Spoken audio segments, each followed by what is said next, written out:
Are you exhausted with pointless small talk that never seems to lead anywhere? What if, like autistic people, meaningful conversations stem from prior connections, not the forced interactions everyone tells you to practice? Discover how to master authentic connection, ditch the small talk, and feel like you belong.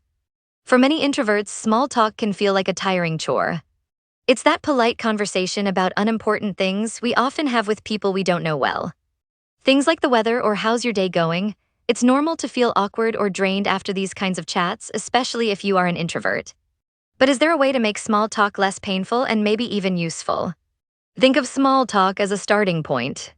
It's not the main event, but it's how we warm up before diving into deeper waters. It's like testing the temperature of a pool before jumping in. Small talk allows us to feel each other out and build trust. This is a way to create a safe space to see where the conversation goes and not to find something in particular. So how can we, as introverts, navigate these social situations without feeling overwhelmed? Here are a few ideas to keep in mind. First, focus on the other person. Instead of worrying about what you're going to say, try really listening to what they're saying.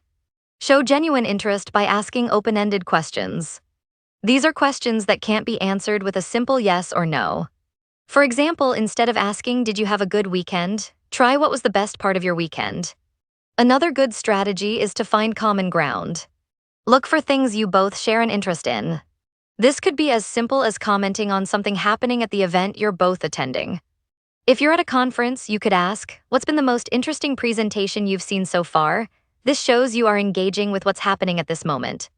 Keep in mind nonverbal communication, which means paying attention to your body language. Make eye contact and smile.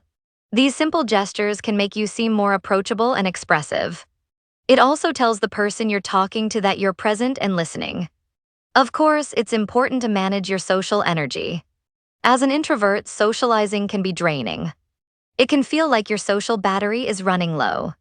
So it's essential to prioritize alone time to recharge. Schedule breaks during events or limit the amount of time you spend engaging in small talk. It's okay to say, "It was nice talking to you, but I'm going to step outside for a few minutes." Part of feeling better about small talk is adjusting your mindset. Instead of seeing it as a dreaded chore, try to see it as an opportunity to connect with another human being. Remember, you don't have to be the most interesting person in the room. Just be authentic and honest. It's okay to say, "I'm not great at small talk, but I'm always up for a good conversation." One of the most common fears is that you'll say something awkward or embarrassing. It is important to recognize that everyone makes mistakes and that's okay. If you do slip up, simply acknowledge it and move on. Don't dwell on it or let it ruin the entire interaction. Remind yourself everyone feels insecure at times and has anxiety and #X20. Don't be afraid to be vulnerable. Sharing a few details about yourself can encourage the other person to do the same, leading to a more meaningful exchange. However, it's also important to set boundaries. You don't have to reveal everything about yourselves. Share what you're comfortable with and keep the conversation light and polite. There also comes a time to gracefully end the conversation. There are many ways to do this. One way is to express gratitude. Something to say is, "It was great meeting you." Another way to end is by introducing the person to another. For example, "Do you know Sarah?" Finally, another way is by simply stating that you have to go, which is easy to do in any interaction.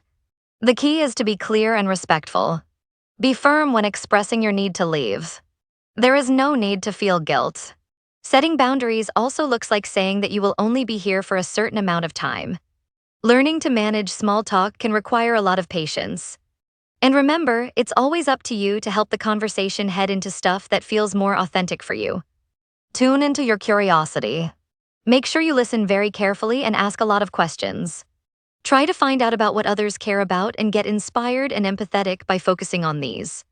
This can really lead to a more pleasant and great discussion. If it is still not good, that also is fine. In conclusion, mastering small talk as an introvert is about understanding your own needs, challenging your perspective, and developing strategies that work for you. It's about finding a balanced approach that allows you to connect with others without sacrificing your well-being. It's also realizing your own potential in conversations and unlocking new connections. Remember, authenticity is key.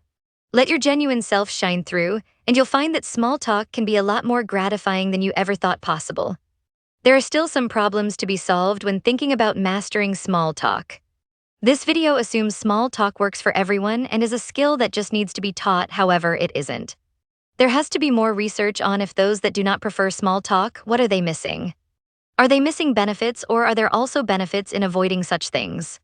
If you found this video helpful, give it a like and share it with your friends. And don't forget to subscribe to our channel for more videos on understanding psychology and improving your social skills. We hope you continue to show this video support and see us connect with more viewers. Thanks for listening, and may you all express your best authentic self. We appreciate you for embracing us into your lives and welcoming this video.